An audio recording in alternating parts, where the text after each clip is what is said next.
दलितों, महिलाओं, मजलूमों के दर्द की और वन विधेयक लागू करने की गुहार लगाने वाली एक महिला, जिसने अपनी जिंदगी ही लोगों की सेवा के लिए समर्पित कर उस महिला को सोनभद्र प्रशासन ने गिरफ्तार करके रासुका जैसी धारा लगा दी। सब कहानी गढ़ी गई पूंजीपतियों और सामंतों के इशारों पर। सदियों से चली आ रही परंपरा बदल रही है। ये बात सामंती और पूंजीवादी वर्ग कैसे हजम कर सकता था कि दलित और महिलाएं अपने हक और अधिकार की बात करें। वो बात अलग है कि भारत सरकार महिला सुरक्षा कानून बना चुकी है, पर यह तो हमेशा से ही चला आ रहा है कि कानून कागज में ही अच्छा लगता है। जमीन पर असलियत कुछ ऐसी होती है जैसा रोमा के साथ हुआ कि दूसरों के दर्द को, उनके एहसास को, उनके सवाल को उठाने के लिए भारत सरकार आपको देती है आज जेल की सलाखें इनाम स्वरूप।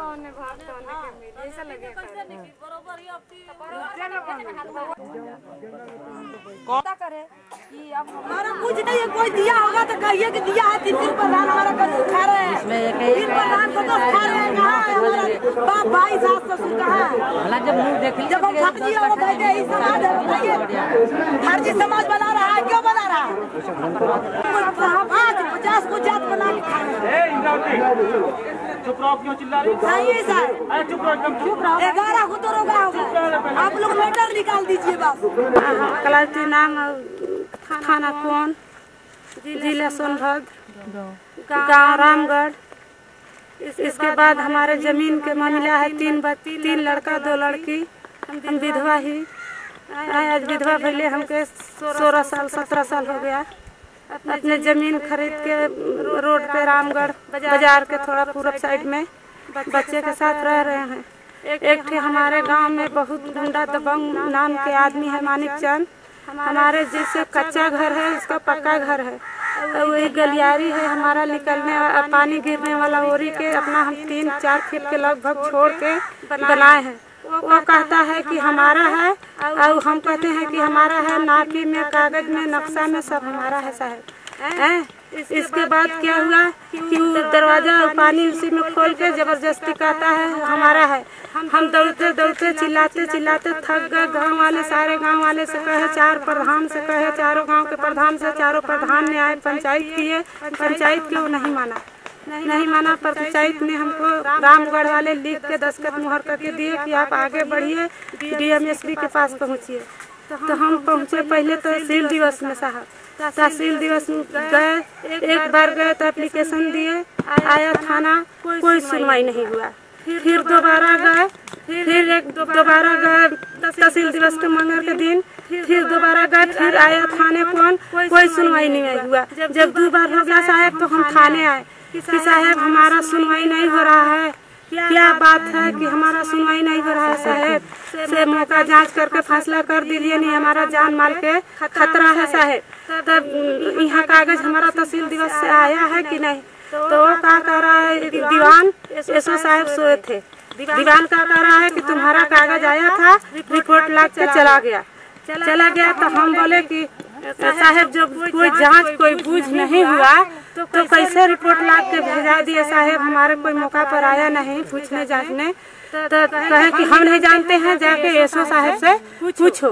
तो SO साहब से कहे कि SO साहब, हम पूछे कि SO साहब को जगा दीजिएगा, हम विधवा हैं, हम कैसे बोलवाएं? कहे सोए हैं तुम्हारे नौकर है। कहा कि जब बुलाओगी तब उठ के आएगा, जाओ, जब उठेंगे तो जाएंगे। इसके बाद दोबारा फिर घर चला साहब। एक दिन जो है, 2 दिन जो है नहीं आए। ऐसे हमारे घर पर बुझाए कि हमको जान माल के खतरा है साहब।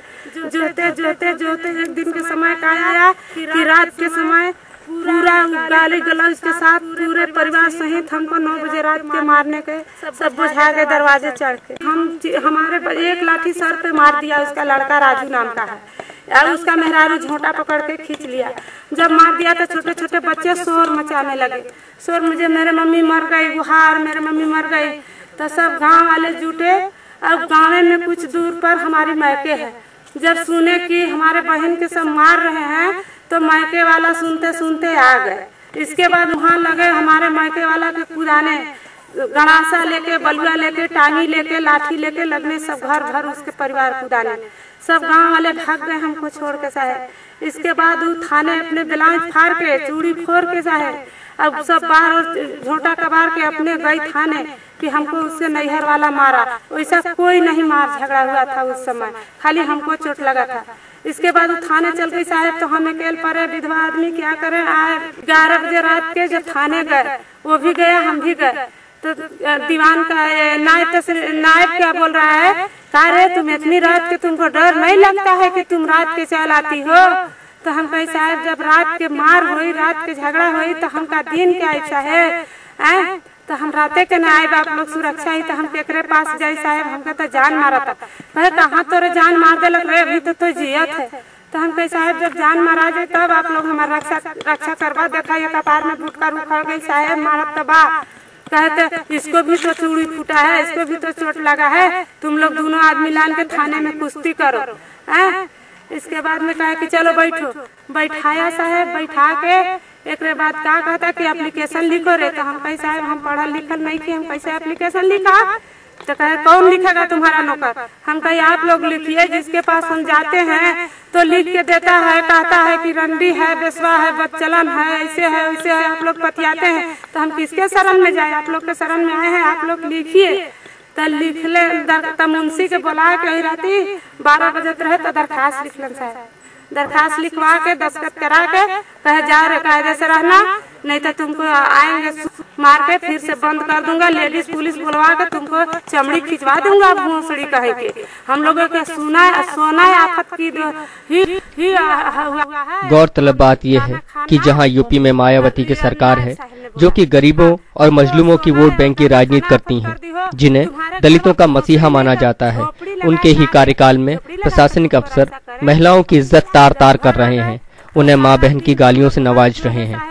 क्या इन्हें अनाथों की तरह छोड़ देना ही इंसाफ की बात कही जा सकती है? टांगी बलुआ लेके दरवाजा पर बैठ गया कि आज भोसड़ी को काटेंगे, आज उस पूरा परिवार। तो हमने दिन भर अपने घर छोड़ के पीछे में बाउंड्री डाक के जाके किसी को होटल पर बैठे हैं कि वहाँ होटल वाले मौजूद है गुवाही करने वाला, गुवाही भी दिलवा सकते हैं पूरे गांव से। तो जब कहे कि हमारा जान माल का खतरा है तो हम एसपी साहब लोग फोन लगाए, कप्तान साहब लोग फोन लगाए। तो कप्तान साहब बोले कि ठीक है हम थाने फोन करते हैं कि साहब हमको थाने से फोन करके बुलवा दीजिए, नहीं हमको घर में रहना दुर्लभ हो गया, बच्चा लेके होटल में बैठे हैं। 5 बजे आए नायब साहब और पुलिस आए, 4 ठो आया साहब। इसके बाद में जब आया तो पूरे गाँव इकट्ठा हुआ, हम लोग गए तो कहे कैसे विवाद है। हम कहे साहब देखिए गड़ा सा टांगी दिन भर लेके बैठा है, हम घर छोड़ दिए हैं। तो क्या कह रहा है कि कहाँ टांगी है रे भोसड़ी, कहाँ गड़ासा है, तुमको कहाँ काट रहा है, दिखाओ टंगिया, दिखाओ गड़सवा। नायब साहब बोल रहा है। हम कहे साहब सब घर में रख दिया। तो कहे का हम फोन करके आए हैं इसके पास, का कि घर में रख दिया। हम कहे साहब हम जाना थी तखन ले तो धैले रहे साहब, तो हम देखली तबे न कहा थी साहब हम झूठ के बोलब रण मुसलमान आदमी। तो कहे कि ठीक है क्या चाहती हो क्या चाहती हो रे। दोनों आदमी से पूछने लगा साहब, वो लगा बतर बजर गाड़ी देने, भोसड़ी रंडी है, बेसवा है, बच्चलन है, ऐसे है ऐसे मानिक चलने कहा। इसके बाद नायब साहब के मुंह पर नायब साहब कुछ नहीं बोले और सुनते रह गए। हम कहे साहब बताइए कि आपके मुंह पर जब इतना गाली दे रहा है तो आप चल जाएंगे तो हमको क्या हालत होगा इस जगह। तो क्या हालत होगा तो क्या करें, हम यहाँ फिर झोपड़ी लगाए, चारपाई बिछाए, कहा रे तोरे दुरुआ पर। बाद में साहब दोनों दिन से डांट दबा के समझौता करा के 6-7 बजे रात के साहब गए। सुबह हम चले गए साहब, तहसील दिवस था उस दिन चले गए।